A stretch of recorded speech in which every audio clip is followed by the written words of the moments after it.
you're a writer whose mind is a whirlwind of creativity and distraction, hello and welcome back to Writing While Distracted.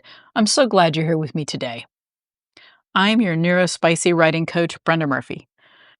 Stay tuned as we discuss the 4 stages of submission. And before you get too excited, I'm talking about submitting your writing work.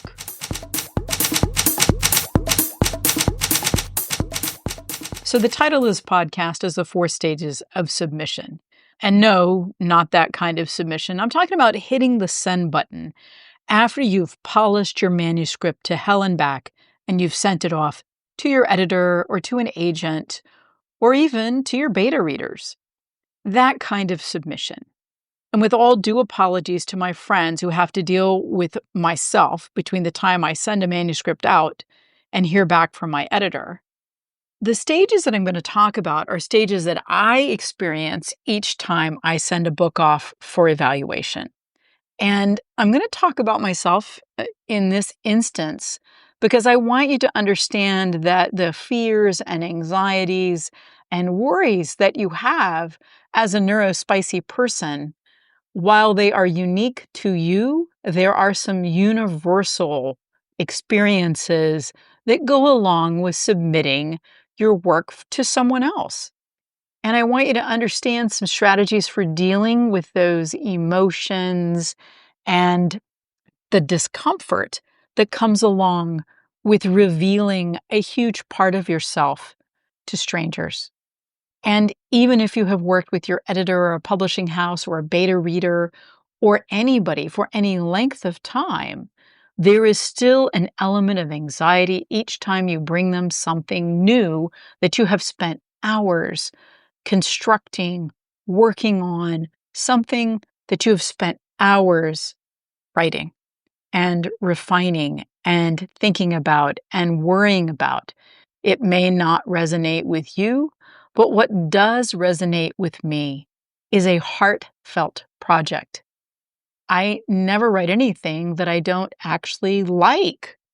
I don't write it if I don't like it. I mean, that's why we're here, to play with our imaginary friends and have fun with it, or at least that's why I hope you're here.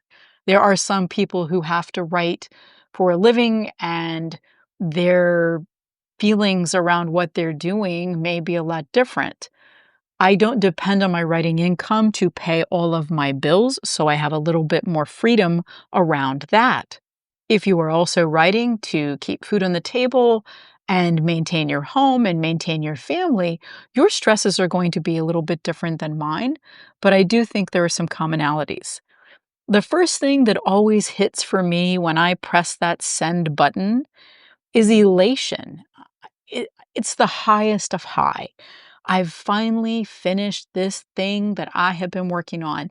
And for those of us that have ADHD, oftentimes boredom really, really is our least favorite emotion, our least favorite state to be in. And I say emotion around boredom because boredom to me is very discomforting. But I have to honestly admit that I have been bored very few times in my life. But when I am bored, it's because I have read something so many times, I could probably recite it, but I still need to read over it again because I'm worried about finding errors that I missed and typos and things out of place. So there's that stress to it. But overall, the feeling of being finished with a project that I'm proud of and sending that off, I'm giddy. I'm excited. I want to celebrate with beverages and tell everybody, I did it. It's done. Can you believe it? It's out in the world. And now I can finally start on the new idea that I had for an awesome story in the middle of the book. Because we all know, most of us, when we get to the soggy middle, want to start something new because that'd be more exciting and more fun. So if you've done what I suggested and had that notebook that you kept near you that you could scratch down those ideas for your next book, my best advice here is while that sense of elation is going on, start your next book. Take a couple of days off if you want to celebrate, but get back to it. Get back to work. Why? Why is that so important? Because the next stage that usually hits is anxiety. You're so anxious. Did I make a mistake? What the hell was I thinking? It wasn't ready. I should have spent more time editing it. Oh my God, it's too late. It's out in the world. They'll hate me. I better get to work on the next book, obviously, before they find out I really suck at writing. And why I say it that way is because anxiety is also a big hunk of imposter syndrome. And when that hits, sometimes it's impossible to sit down and write. Imposter syndrome, I think, is a huge part of writer's block. And I don't know that it gets the press that it should around that. But I really believe for a lot of people, suddenly knowing that someone is besides your intimate circle of friends and family and beta readers and alpha readers is going to evaluate your work, whether you're an indie published person and you actually published a book for the world to read, or you are a traditionally published person and you've sent it off to your editor, or you are hoping to be traditionally published and you have sent it off to an agent or to a small press that you're applying to or sending work to for the very first time. All of that anxiety can really build up into a giant state of hysteria over what you've just done. Getting back to work is one of the best ways to shut those voices up, to put them aside, to tell them to go have a seat and get back to work because you're a writer. And remember that writers write. That is all it means to be a writer. You write books. It doesn't say anything about publishing. And really, for all that's good in the world, focusing on being a writer versus focusing on being a published writer is probably the best way to keep yourself from balling yourself up over a submission. The third thing for me, because there is an automatic trapdoor in my brain from anxiety to anger, is anger. And it sounds kind of funny to say, but it's not a funny state to be in. But I get really angry at myself because I think that I've just done a stupid thing. And I have a lot of negative self-talk that goes along with the anger. And then I get really wound out and I'm like, what do I care if they don't accept it? And there is some validity around that in that if your writing is not accepted by a publishing house or by an agent or an editor or whoever, you can publish that bad boy yourself. And you know what? Sometimes that's the right thing to do. Often it's the right thing to do because many times, whoever you're submitting your work to, that story, that novel, that work may not hit with them. It may not hit with the publishing house's vision of who they want to publish.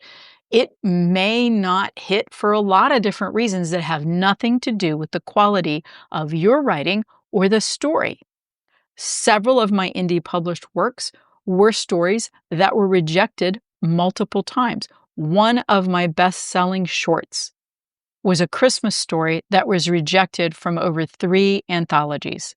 By the third time, I thought, okay, nobody's getting this, and that's okay. It doesn't fit. It doesn't fit with anybody else's thing, because typically it was like a Christmas anthology that I was submitting to. I thought, you know what? I'm going to self-publish this because what the heck? I want people to read this story. I love this story. I love the way that I did it, and I like everything about it, and I'm going to self-publish it. And I did, and it was my very first self-published publication. And that's okay too. So we have a lot of freedom. And what I'm trying to say here, that I've said in a lot of words, is that take that anger and frustration at yourself, if you're feeling that, or if you're starting to feel that around the publishing world. Say you've had a string of rejections and you really feel like you're just not fitting in with a publishing house or an editor or an agent, and you want to explore self-publishing. Now is a good time to do it. Take that anger and put it to good use. What I'm trying to say is don't sit and stew. Don't sit and be angry. Don't write nasty letters to people. Don't write nasty emails to people. Don't be cruel and angry to those people around you because you're frustrated with the state of the world and the current state of the publishing and anything else you want to stick in there that you're angry about. Take that anger and turn it into a positive work. Either work on the book that you're working on, because I hope you started it like I told you to, but if you didn't, work on something that will move you along where you want to be on the writing path. Okay? So don't waste that energy. Take advantage of it. Number 4, relief or resignation. That's when you're talking about these stages, and I really totally ripped off a lot of these from the 4 stages of grief, not that it's a grievous thing to submit a work, but when you get to that resignation or the relief part of it, you realize, A, whatever happens to your manuscript after it leaves your outbox is beyond your control. You can't make anybody like it. You can't make anybody read it. You can't make anybody decide to publish it. It's beyond your control. The only thing you can do at that point in time is get back to work, start working on a new book. That's the first thing you can do. 2, make sure you are doing all the self-care things that you should do all the time anyway. Eat, sleep, drink in reasonable amounts, move your body, get up, walk around, take care of yourself. Writing is very hard on the body. We do a lot of sitting, get up, move around, do those things that make you feel better.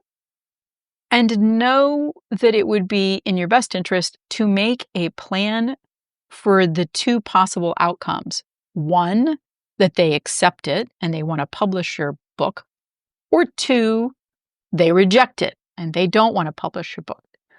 I will have a podcast dealing on each of those things in turn because I think they deserve their own podcast.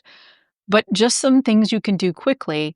Of course, if it's accepted, celebrate that stuff, shout it from the rooftops, pat yourself on the back, and know that you've accomplished something if that was your goal. If the agent took you on as a client, if your book has been out on submission and they've decided to publish it, if it's a short story or an article or whatever that's been accepted, celebrate that stuff, celebrate yourself. And in the midst of celebration, keep working. I hope that you're picking up on the theme here. The only thing that is going to move you along the road that you want to go along is to keep working, keep writing. Even if it's 15 minutes a day, it doesn't matter. It's something. But keep moving. Don't stop, because once you stop, it's too easy for all of these feelings, the positive ones, elation and resignation. I'm going to count acceptance as a positive thing, relief as a positive thing, because accepting there are things in the world that you cannot control is a very big step towards mental peace. And letting go of anxiety and anger will help you get back to work, and you can skip over the writer's block part that some people really experience after success. And there are many, many, many people in the world, famous people, famous authors have sold a whole bunch of books with their very first book and then became so balled up about it and so fearful and so worried they couldn't write the next book. Don't do that to yourself. Get back to work, say yay, celebrate however you like to celebrate, and then get back to work. Don't wait. Don't wait. Don't let anything derail you from continuing down the path of being a writer that you started on. It's always key to get back to work. Now, what to do if they rejected it? Oh, man. And again, I will have a whole podcast about that. 1, you're going to need to do a whole lot of self-talk. And for those of us who are Neuro Spicy, we have had many, many people over the course of our lives tell us things about ourselves that weren't true, that we're lazy, that we're not good enough, that we're not smart enough, that we're too slow, that we're too fast, that we rush, that we're scattered, that we're fill in the blank for any negative thing. And we've all been told that. The average neuroatypical child experiences so much negative criticism versus neurotypical children in the first part of their lives. It is a wonder that any of us are able to succeed at anything. Because as a child, when a grown-up tells you things, we tend to believe them because they're the grown-ups, right? They're supposed to know. This includes parents, teachers, coaches, you name it. Anybody that told you weren't enough or weren't good enough as a young person was totally full of it. And remember that they were lying. Your own brain will also lie to you. We all know depression is a big-time liar, and that nothing that depression says is true. And learning that and remembering that is so hard in the moment that you are depressed. It would not be an uncommon thing to become depressed when your work is rejected. It's normal. It hurts. It's sad. You put all that time and effort and energy into it, and they didn't take it. And now what are you going to do? Because every person who told you you were wasting your time seems vindicated in that moment. And that is a big, fat lie. Your work being accepted has nothing to do with you. It is a business decision for every person that chooses your work or doesn't choose your work. They believe that it will sell, and that's how they stay in business. An agent has to make sales in order to exist. A publishing house has to make sales in order to exist. Publishing houses have a vibe that they want to keep. And if you don't fit with that vibe, they're not going to pick your work. People that are putting together an anthology have a particular vibe that they're looking for. If your work doesn't vibe with it, it's not going to get published. If you have mashed together a bunch of different genres and they don't even know where to start marketing your book, they're going to turn it down. That doesn't mean your book is bad. Your book being rejected, or your work or short story or whatever it is, rejection does not mean that you are bad or that your work is bad. And that, if you don't take anything else away from this podcast, take that to the bank. It only means it didn't fit with their business decision, and you can't control their business decision. Okay? So that's my pep talk for today. I hope you're listening to me about this. And I hope that you will take the time after you've sent your work off, or before you send it off, if you've got time to do that, that you will take a moment and just sketch down some ideas of how you are going to take care of yourself if your work is rejected. Okay? So just to recap, the 4 stages as I'm labeling them, okay? And it doesn't matter what you label them. I've labeled them elation, anxiety, anger, and relief/resignation. Because I think that having labels for things, having labels for your emotions or stages or states, and anticipating what may happen if you are in any way neurospicy is one step towards short-circuiting really negative things happening. Having a self-care plan. My daughter is on the spectrum, and whenever we travel, whenever we do something new, we always have a plan. My son has ADHD. I have ADHD. There are people in my family who struggle, all of us struggle with certain levels of anxiety about certain things. And one of the things we do as a family, now that my children are older, they're teenagers, is when we are about to undergo a stressful situation, we always talk about what's our plan. What's our plan if we get to the party and 2 out of the 4 of us are totally overwhelmed and want to go home? What do we do about the 2 that want to stay? Or what if one of us wants to go home? Or can we just stay for a little while? And I know that sounds in some ways an ideal world, and that maybe you don't have people in your life who support you that way. Maybe the rest of your family is neurotypical and you are not.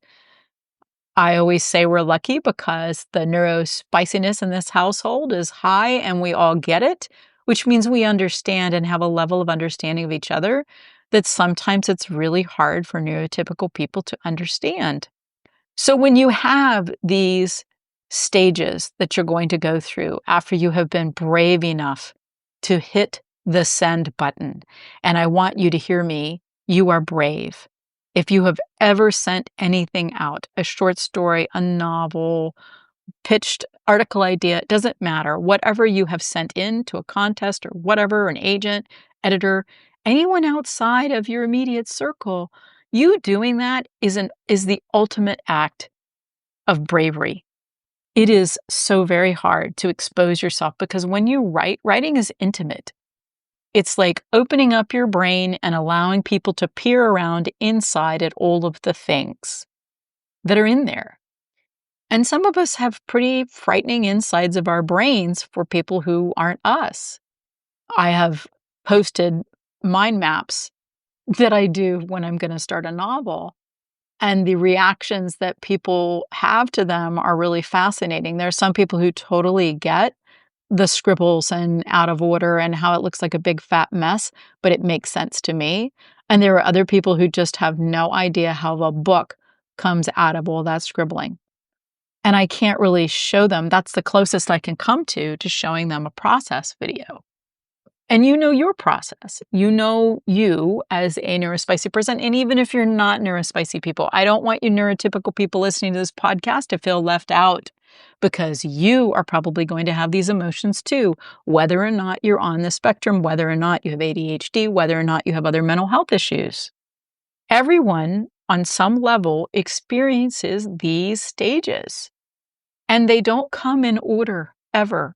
Because you can go back and forth. One day you're resigned, the next day you're angry, then you might be elated again.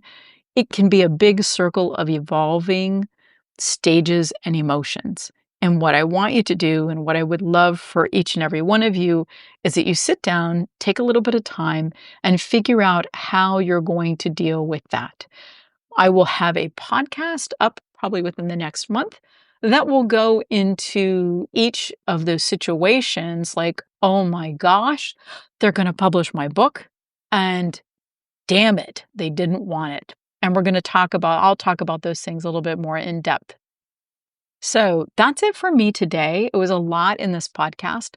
I hope that whatever you're working on, that the words are flowing and that you're doing well.